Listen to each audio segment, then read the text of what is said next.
Is there truth? From time immemorial to the present, people around the world have sought for truth. They want a true explanation of reality, both of nature and of humanity. Dr. Spencer and Dr. Ladd are with us today to answer this question. Every soul longs for truth and shares the burden of truth, the inner need to understand the world as it really is. Back in the 6th century BC, philosophers emerged and accelerated the quest for truth. Later on, skeptics questioned the philosophers' truth claims and whether any truth existed. Today, postmodernists continue this debunking of truth. They doubt the existence of truth. If you doubt the existence of truth, you walk in the skeptical tradition. If you doubt anyone can know truth, you walk in that tradition. During the 17th and 18th centuries, modern science developed by doubting any truth claim that could not be verified by observation. Take, for example, the claim that the sun revolved around the earth. This scientific approach to truth uses our 5 senses to gather knowledge, a kind of seeing is believing approach. This whole method is empiricism.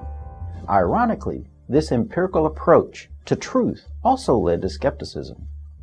In 1781, the philosopher Immanuel Kant famously argued that there is no way to know that our perception of the world corresponds to the way things actually are. We can only know what we perceive. He also argued that there is no way to scientifically investigate the deepest issues that concern ordinary people.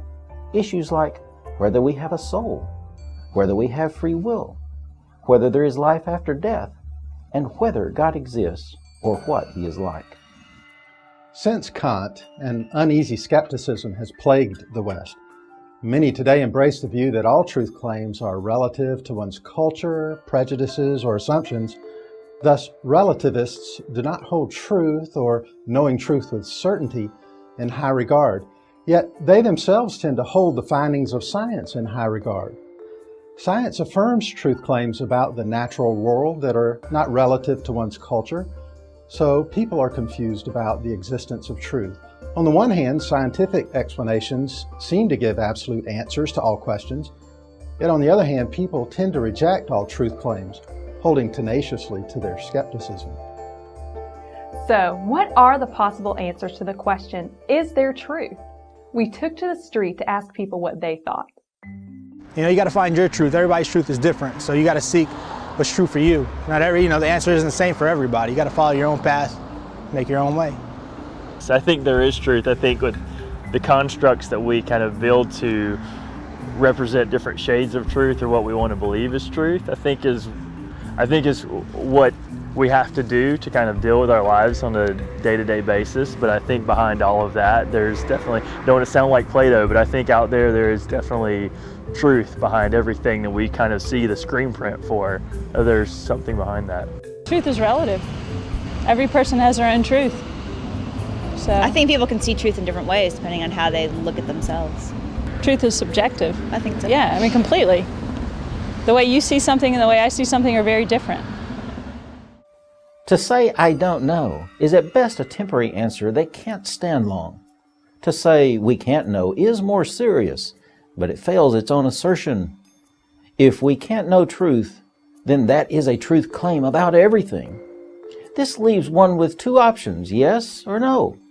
If you say no, there is no truth, you make an enormous truth claim and face the same problems as we can't know.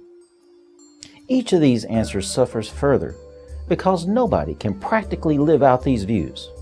Survival alone demands that one must know enough truth about reality to live.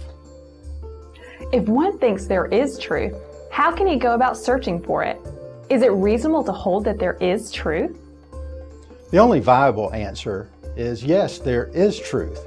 Yet, how can we know truth? Well, there are 3 basic tests for any claim about truth: a correspondence test, a coherence test, and a practicality test. The correspondence test means a claim is the truth if it matches up with reality. In other words, it lines up or corresponds to the facts that exist. If you claim the Empire State Building is 1,472 feet tall, well, your claim is true if it corresponds to the facts, or false if it doesn't. That means the standard for truth is not you or your culture, but the real world that exists. Likewise, if someone claimed an alien spaceship just landed in Atlanta, well, the truth of that claim could be investigated. Whether it's a hoax or not depends on the evidence. We grasp many truths about ourselves that cannot be proven or disproven.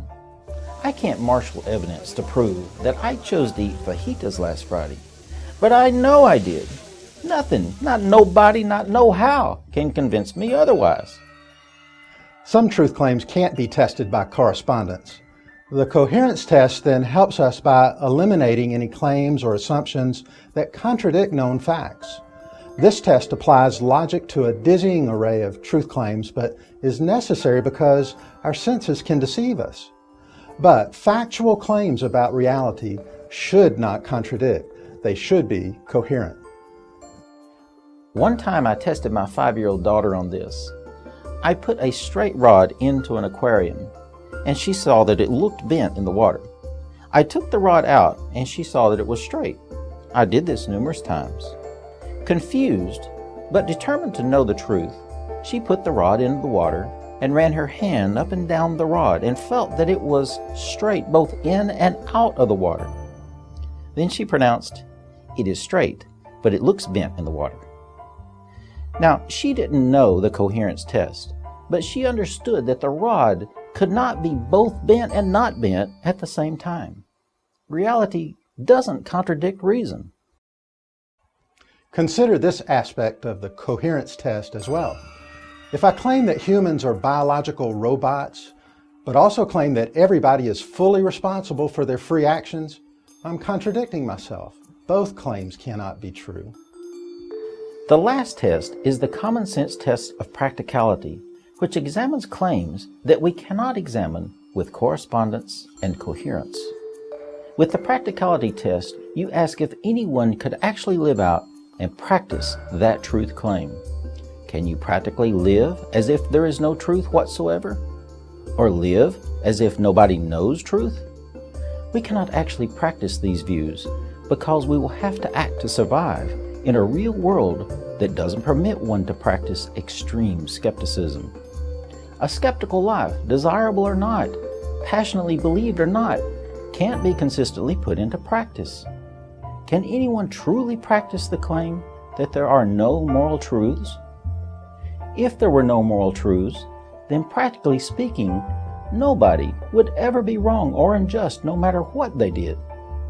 Nobody anywhere has been able to practice this anarchy without falling into destruction. We cannot live out the impractical claim that there is no moral truth.